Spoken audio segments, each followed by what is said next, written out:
New bank പ്ലാറ്റ്ഫോമായ five മണി federal ബാങ്കുമായിട്ട് ചേർന്നുകൊണ്ട് കോ branded credit കാർഡുകളും അതുപോലെ തന്നെ സേവിങ്സ് അക്കൗണ്ടുകളൊക്കെ നൽകിയിരുന്നു.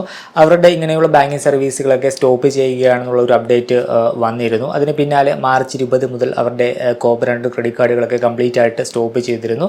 നമ്മളതിനെപ്പറ്റി ഒരു ഡീറ്റെയിൽഡ് വീഡിയോ ചെയ്തിരുന്നു.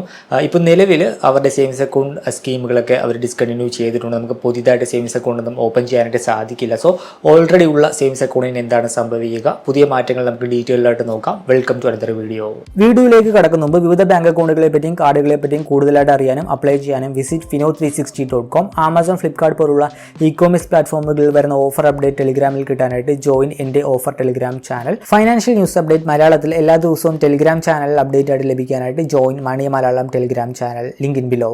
ഫൈവ് മണിയുടെ ഒരു ഓവർവ്യൂ നോക്കിക്കഴിഞ്ഞാൽ 2021 ഏപ്രിൽ മാസത്തിലാണ് ഗൂഗിൾ എംപ്ലോയീസ് ചേർന്നുകൊണ്ട് ഫൈവ് മണി എന്ന് പറയുന്ന ന്യൂ ബാങ്ക് പ്ലാറ്റ്ഫോം അവതരിപ്പിക്കുന്നതും ഫെഡറൽ ബാങ്കുമായിട്ട് ചേർന്നുകൊണ്ട് സേവിങ്സ് അക്കൗണ്ട് നൽകിക്കൊണ്ടായിരുന്നു അവർ സ്റ്റാർട്ട് ചെയ്തത്. സേവിങ്സ് അക്കൗണ്ട് 0 ബാലൻസ് അക്കൗണ്ട് ആയിരുന്നു. അതുപോലെ തന്നെ ഡെബിറ്റ് കാർഡ് ഫ്രീ ആയിരുന്നു, 0 ഫോറക്സ് ചാർജ്, അങ്ങനെയുള്ള ചാർജും കാര്യങ്ങളൊക്കെ വളരെ കുറവായിരുന്നു. അതുപോലെ തന്നെ ഫീസൊക്കെ ട്രാൻസ്പെറൻറ്റ് ആയിരുന്നു, ഹിഡൻ ആയിട്ടുള്ള ഫീസോ കാര്യങ്ങളോ ഒന്നുമില്ല. അങ്ങനെയാണ് അവർ മാർക്കറ്റിലേക്ക് വന്നത്.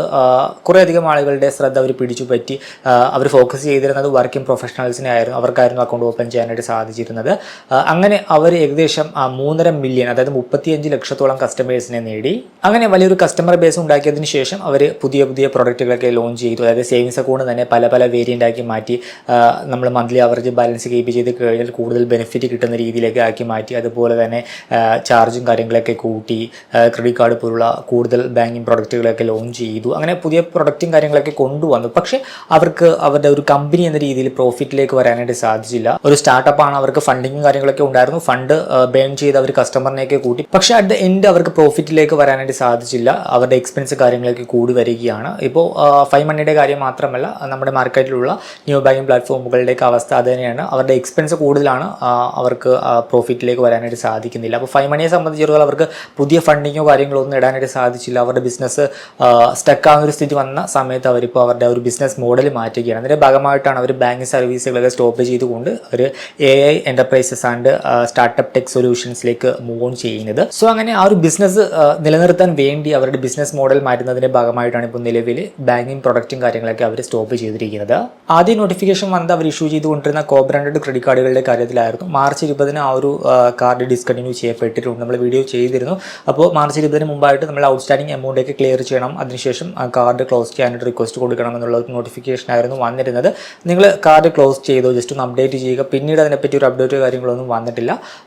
പിന്നാലെ വന്നത് അവരുടെ സേവിങ്സ് അക്കൗണ്ടും കാര്യങ്ങളൊക്കെ ഡിസ്കണ്ടിന്യൂ ചെയ്യുന്നു എന്നുള്ളതായിരുന്നു. പക്ഷേ സേവിങ്സ് അക്കൗണ്ടിലേക്ക് വരുന്ന സമയത്ത് അത് കംപ്ലീറ്റ് ആയിട്ട് സ്റ്റോപ്പ് ചെയ്യുകയില്ല. കാരണം അങ്ങനെ സേവിങ്സ് അക്കൗണ്ട് നമുക്ക് അങ്ങനെ സ്റ്റോപ്പ് ചെയ്യാനായിട്ട് സാധിക്കില്ല. ബട്ട് സേവിങ്സ് അക്കൗണ്ടിൻ്റെ കാര്യത്തിലേക്ക് വരുന്ന സമയത്ത് നമുക്കത് അങ്ങനെ കംപ്ലീറ്റ് ആയിട്ട് സ്റ്റോപ്പ് ചെയ്തിട്ട് പോകാനായിട്ട് സാധിക്കില്ല. കാരണം നമ്മൾ അക്കൗണ്ട് ഡീറ്റെയിൽസ് ഒക്കെ പല സ്ഥലത്ത് കൊടുത്തിട്ടുണ്ടാകും. സാലറി റിസീവ് ചെയ്യാൻ അല്ലെങ്കിൽ വേറെ ഏതെങ്കിലും ഫണ്ട് റിസീവ് ചെയ്യാനൊക്കെ ആയിട്ട് നമ്മളൊരു പ്രൈമറി അക്കൗണ്ട് എന്ന രീതിയിലായിരിക്കും ആ ഒരു അക്കൗണ്ടിനെ കൺസിഡർ ചെയ്തിരിക്കുന്നത്. അതുകൊണ്ട് തന്നെ അവരങ്ങനെ സ്റ്റോപ്പ് ചെയ്ത് പോവുകയല്ല ചെയ്യുന്നത്, അങ്ങനെ പോകാനായിട്ട് സാധിക്കുകയുമില്ല.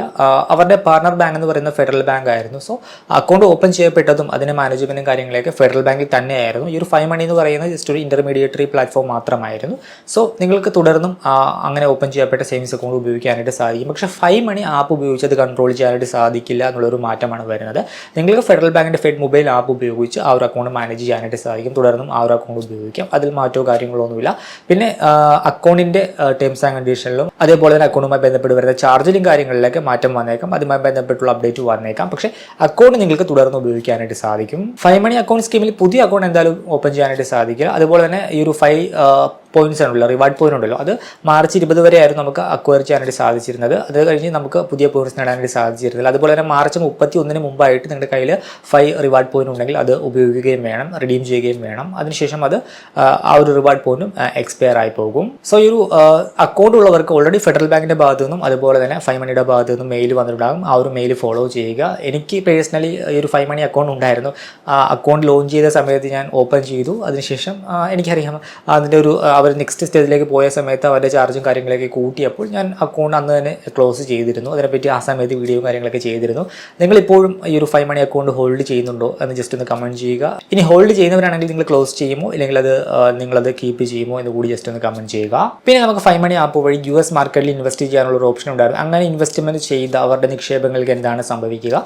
ഈ ഒരു ഇൻവെസ്റ്റ്മെൻറ്റ് സർവീസ്, US മാർക്കറ്റിലുള്ള ഇൻവെസ്റ്റ്മെൻറ്റ് സർവീസ് ഏപ്രിൽ 10 അവർ ഫുള്ളായിട്ട് സ്റ്റോപ്പ് ചെയ്യുകയാണ്. പക്ഷേ സ്റ്റെപ്പ് ബൈ സ്റ്റെപ്പ് ആയിട്ട് നമുക്കത് വിഡ്രോ ചെയ്യാനും അതുപോലെ തന്നെ അത് വേറെ പ്ലാറ്റ്ഫോമിലേക്ക് മാറ്റാനുള്ള ഒരു സ്റ്റെപ്പും കാര്യങ്ങളൊക്കെ അവർ ഓഫർ ചെയ്തിരുന്നു. 2026 മാർച്ച് 20 പുതിയ ഫണ്ട് ലോഡ് ചെയ്യാനുള്ള ഓപ്ഷൻ, അതായത് വാലറ്റിലേക്ക് നമുക്ക് മാർക്കറ്റിൽ ഇൻവെസ്റ്റ് ചെയ്യാനുള്ള ഫണ്ടിൽ ലോഡ് ചെയ്യാനുള്ള ഒരു ഓപ്ഷൻ അവർ സ്റ്റോപ്പ് ചെയ്തിരുന്നു. അതേപോലെ തന്നെ നമ്മൾ ഈ ഒരു 5 മണി പ്ലാറ്റ്ഫോം വഴി എന്തെങ്കിലും SIP ഒക്കെ സെറ്റ് ചെയ്തിട്ടുണ്ടെങ്കിൽ അതും സ്റ്റോപ്പ് ചെയ്തിരുന്നു. പിന്നെ നെക്സ്റ്റ് ഒരു ഡേറ്റ് വന്നത് മാർച്ച് 25 മാർച്ച് 25 മുതൽ നമുക്ക് ഈ ഒരു 5 മണി ആപ്പ് വഴി US മാർക്കറ്റിൽ ബൈ ആൻഡ് സെല്ല് എക്സിക്യൂഷൻസ് നമുക്ക് ചെയ്യാനായിട്ട് സാധിച്ചിരുന്നില്ല, അത് സ്റ്റോപ്പ് ആയിട്ടുണ്ട്. പിന്നെ ഈ ഒരു മാർച്ച് 27 വരെ ആയിരുന്നു നമ്മുടെ വാലറ്റിലുള്ള ഫണ്ട് നമുക്ക് വിഡ്രോ ചെയ്യാനായിട്ട് സാധിച്ചിരുന്നത്. മാർച്ച് 27 ശേഷം വാലറ്റിലുള്ള ഫണ്ട് നമുക്ക് വിഡ്രോ ചെയ്യാനായിട്ട് സാധിക്കില്ല. പിന്നെ ഫൈനൽ ഡേറ്റ് വരുന്നത് 2026 ഏപ്രിൽ 10 ഏപ്രിൽ 10 5 മണി ആപ്പിലെ ഈ ഒരു US മാർക്കറ്റിലുള്ള ഇൻവെസ്റ്റ്മെന്റ് ഓപ്ഷൻ അത് ആ ഒരു ഫീച്ചർ കംപ്ലീറ്റ് ആയിട്ട് റിമൂവ് ചെയ്യപ്പെടും. നിങ്ങളൊരു 5 മണി ആപ്പ് വഴി US മാർക്കറ്റിൽ ഇൻവെസ്റ്റ്മെന്റ് ചെയ്തിട്ടുണ്ട്, പക്ഷേ ഈ പറഞ്ഞ ഡേറ്റിൽ നിങ്ങൾ പ്രത്യേകിച്ചൊന്നും ചെയ്തിട്ടില്ലെങ്കിൽ ഓട്ടോമാറ്റിക്കലി നിങ്ങളുടെ ഇൻവെസ്റ്റ്മെന്റ് ഇന്ത്യ മണി എന്ന് പറഞ്ഞ പ്ലാറ്റ്ഫോമിലേക്ക് മൂവ് ഓൺ ചെയ്യപ്പെടും.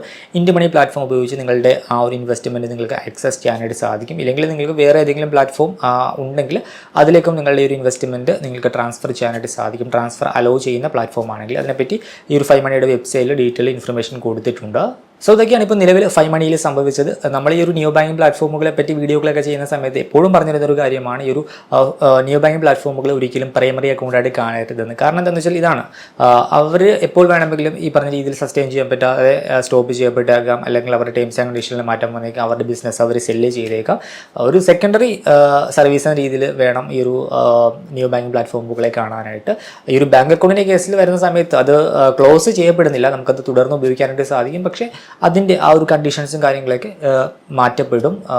ആ ഒരു ബാങ്ക് അക്കൗണ്ട് ഇഷ്യൂ ചെയ്ത ആ ഒരു ബാങ്ക് ഏതാണോ ബാങ്കിൻ്റെ പോളിസിക്ക് അനുസരിച്ചായിരിക്കും പിന്നീട് ആ ഒരു അക്കൗണ്ട് വർക്ക് ചെയ്യുന്നത്. ആ ഒരു നിയോ ബാങ്കിങ് പ്ലാറ്റ്ഫോം ഉണ്ടായിരുന്ന സമയത്ത് അവർ ഓഫർ ചെയ്തിരുന്ന ഫീച്ചേഴ്സോ കാര്യങ്ങളോ ഒന്നും നമുക്ക് തുടർന്ന് ലഭിക്കുകയില്ല. സോ ഇനിയും നിങ്ങൾ ഈ ഒരു കാര്യം എപ്പോഴും നോട്ട് ചെയ്യുക. നിങ്ങളുടെ പ്രൈമറി ബാങ്ക് അക്കൗണ്ട് എപ്പോഴും നമ്മളുടെ തൊട്ടടുത്ത് ബ്രാഞ്ചുള്ള നല്ലൊരു കൊമേഴ്ഷ്യൽ ബാങ്കിൽ തന്നെ ആയിരിക്കണം. ഒരിക്കലും ഇങ്ങനെയുള്ള ചെറിയ ചെറിയ ഫിൻടെക് കമ്പനികളെയൊന്നും നിങ്ങളുടെ ബാങ്ക് അക്കൗണ്ടിനായിട്ട് ആശ്രയിക്കാതിരിക്കുക. ഈ ഒരു വീഡിയോ ഇഷ്ടമാണെന്ന് കരുതുന്നു. മറ്റൊരു വീഡിയോയിൽ മറ്റൊരു ടോപ്പിക്കുമായി കണ്ടുമുട്ടാമെന്ന പ്രതീക്ഷയോടുകൂടി